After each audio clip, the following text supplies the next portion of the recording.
നടിയുടെ പരാതിയിൽ നടന്മാർക്കെതിരെ ലൈംഗികാതിക്രമ കേസ്. ബിജു സോപാനം, ശ്രീകുമാർ എന്നിവർക്കെതിരെയാണ് പരാതി.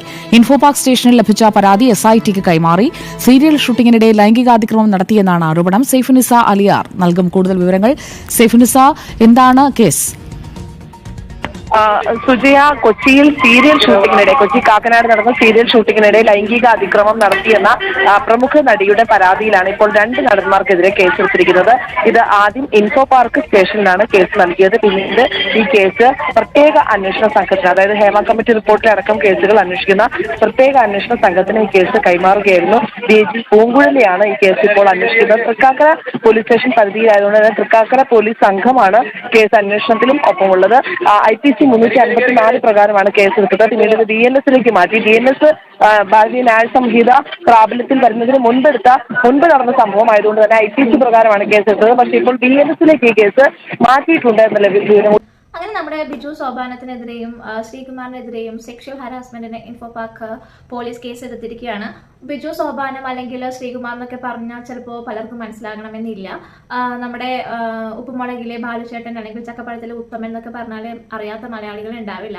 സോ അതുകൊണ്ട് തന്നെ ഈ ഒരു ന്യൂസ് വന്നതിന് ശേഷം ഇവരെ ഇഷ്ടപ്പെടുന്ന എല്ലാവരും ഭയങ്കര വിഷമത്തിലാണ്. ഈവൻ ഞാനാണെങ്കിൽ കൂടെ ഇത് നമ്മുടെ നിവിൻ പോളി കേസ് പോലെ ഇതൊരു ഫേക്ക് ന്യൂസ് ആവണേന്നാണ് ആഗ്രഹിക്കുന്നത്.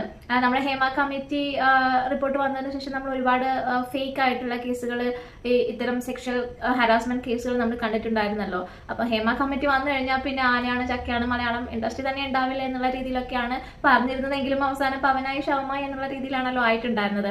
ആകപ്പാടെ സംഭവിച്ചത് കുറച്ച് സ്ത്രീകൾ വന്നിട്ട് ഫേക്ക് ആയിട്ടുള്ള കേസുകൾ കൊടുത്തിട്ടുണ്ടായിരുന്നു എന്നല്ലാതെ വേറൊന്നും സംഭവിച്ചിട്ടൊന്നും ഉണ്ടായിട്ടില്ലല്ലോ.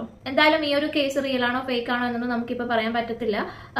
ബട്ട് നിവിൻ പോളി കാണിച്ച പോലെയുള്ള ആ ഒരു ധൈര്യം ഇവർ രണ്ടുപേരും ഇതുവരെയും കാണിച്ചിട്ടില്ല. ഇവർ മുന്നോട്ട് വന്ന് ഒന്നും പറഞ്ഞിട്ടില്ല. സോ എൻ്റെ ഒരു അഭിപ്രായത്തിൽ ഇവർ ഇന്നസെന്റ് ആണെങ്കിൽ ഇവർ മുന്നോട്ട് വന്ന് റിയാക്ട് ചെയ്യണം എന്നുള്ളത് തന്നെയാണ് ഞാനും ആഗ്രഹിക്കുന്നത്.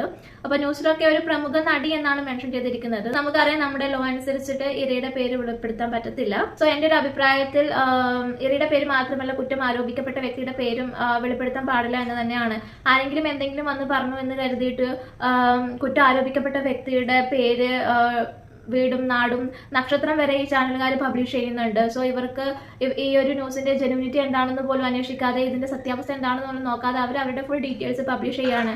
അവർക്ക് അവരുടെ വ്യൂസും റേറ്റിംഗ് ഒക്കെയാണ് ഇമ്പോർട്ടന്റ്. സോ ഇതൊരു ഫേക്ക് ന്യൂസ് ആണെങ്കിൽ എത്ര പേരുടെ ഇടയിലേക്കാണ് നിങ്ങൾ അവരെ ഇട്ട് കൊടുക്കുന്നത്? അവരുടെ ഇമേജ്, അവരുടെ ഫാമിലി, അവർക്ക് കുട്ടികൾ ഉണ്ടാവില്ല, അവർക്ക് സ്കൂളിൽ പോകേണ്ടതല്ലേ, അവരുടെ അവസ്ഥ എന്തായിരിക്കും? സോ കുറ്റം ചെയ്തു എന്ന് തെളിയുന്നത് വരെ വെയിറ്റ് ചെയ്യുക. അല്ലാതെ ആരെങ്കിലും എന്തെങ്കിലും വന്ന് പറഞ്ഞു കഴിയുമ്പോഴത്തേക്കും അവരുടെ പേരും ഡീറ്റെയിൽസ് ഒക്കെ പബ്ലിഷ് ചെയ്യാതിരിക്കുക. നിവിൻ പോളിയുടെ കേസിൽ തന്നെ നമ്മൾ കണ്ടതാണ് മീഡിയ എത്രമാത്രം ആ ഒരു ന്യൂസ് ആഘോഷിച്ചിരുന്നു എന്നുള്ളത്.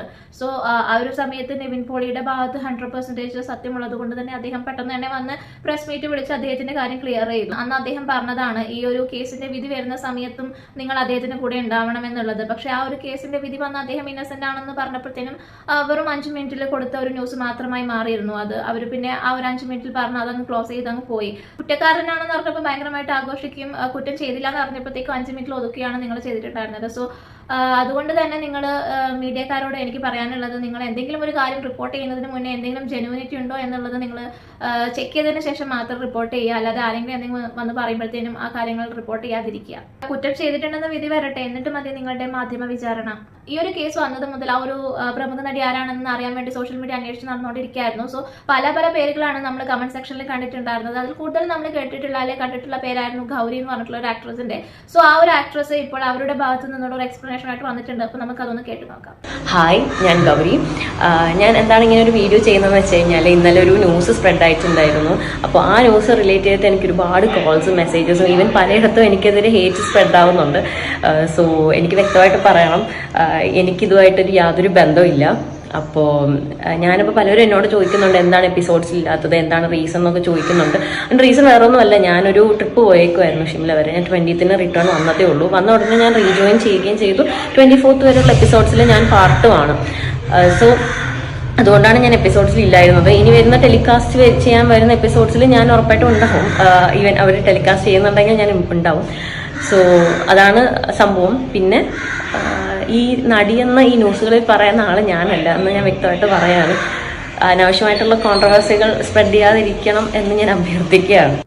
ഓക്കെ, ഗൗരിയുടെ ഭാഗം ക്ലിയർ ചെയ്തിട്ടുണ്ട്. അപ്പോൾ ഈ 2 നടന്മാരുടെ പേരും വിവരവും വെളിപ്പെടുത്തിയത് കൊണ്ട് തന്നെ ഇവരുടെ കൂടെ അഭിനയിച്ചിട്ടുള്ള എല്ലാ സ്ത്രീകളും സംശയത്തിന്റെ നിലയിലേക്ക് മാറിയിരിക്കുകയാണ്. അഖിൽ മാരാർ ബിഗ് ബോസിൽ പോയ സ്ത്രീയെ കുറിച്ച് ഒരു പരാമർശം നടത്തിയ സമയത്ത് ബിഗ് ബോസിൽ പോയിട്ടുള്ള എല്ലാ സ്ത്രീകളും മുന്നോട്ട് വന്ന് അഖിൽ മാരാർ പറഞ്ഞ ഒരു സ്ത്രീ ഞാനല്ല എന്ന് പറയേണ്ടി വന്നിട്ടുണ്ടായിരുന്നു. സോ അതേ അവസ്ഥയാണ് ഇപ്പം ഇവരുടെ കൂടെ അഭിനയിച്ചിട്ടുള്ള എല്ലാ നടിമാർക്കും വന്നിട്ടുള്ളത്. എന്തായാലും ഈ ഒരു കേസ് ജെനുവിൻ ആണോ ഫേക്ക് ആണോ എന്നൊന്നും അറിയില്ല. ജെനുവിൻ കേസ് ആണെങ്കിൽ ഇവർക്ക് എന്തായാലും അർഹിക്കുന്ന ശിക്ഷ തന്നെ ലഭിക്കേണ്ടതായിട്ടുണ്ട്. അതേപോലെ തന്നെ ഇതൊരു ഫേക്ക് കേസ് ആണെങ്കിൽ ആ ഒരു നടിയെ മീഡിയയുടെ മുന്നിൽ കൊണ്ടുവരികയും അതുപോലെ തന്നെ അവർക്ക് അർഹിക്കുന്ന ശിക്ഷ ലഭിക്കേണ്ടതായിട്ടുണ്ട്. അതുപോലെ തന്നെ ഏറ്റവും ഇമ്പോർട്ടന്റ് ആയിട്ട് പറയാനുള്ളത്, കുറ്റം ആരോപിക്കപ്പെട്ടിട്ടുള്ളത് ആണായാലും പെണ്ണായാലും അവർ കുറ്റം ചെയ്തു എന്ന് തെളിയിക്കപ്പെടുന്നത് വരെ അവരുടെ ഡീറ്റെയിൽസ് പുറത്തു വിടാതിരിക്കുക. അവർക്ക് ലൈഫ് ഉണ്ട്, അവർക്ക് ഫാമിലി ഉണ്ട്, അവരുടെ പ്രൈവസി റെസ്പെക്ട് ചെയ്യാമെന്ന് മാത്രം പറഞ്ഞുകൊണ്ട് നമുക്ക് അടുത്ത വീഡിയോ വീണ്ടും കാണാം. അതുവരേക്കും ബൈ ബൈ.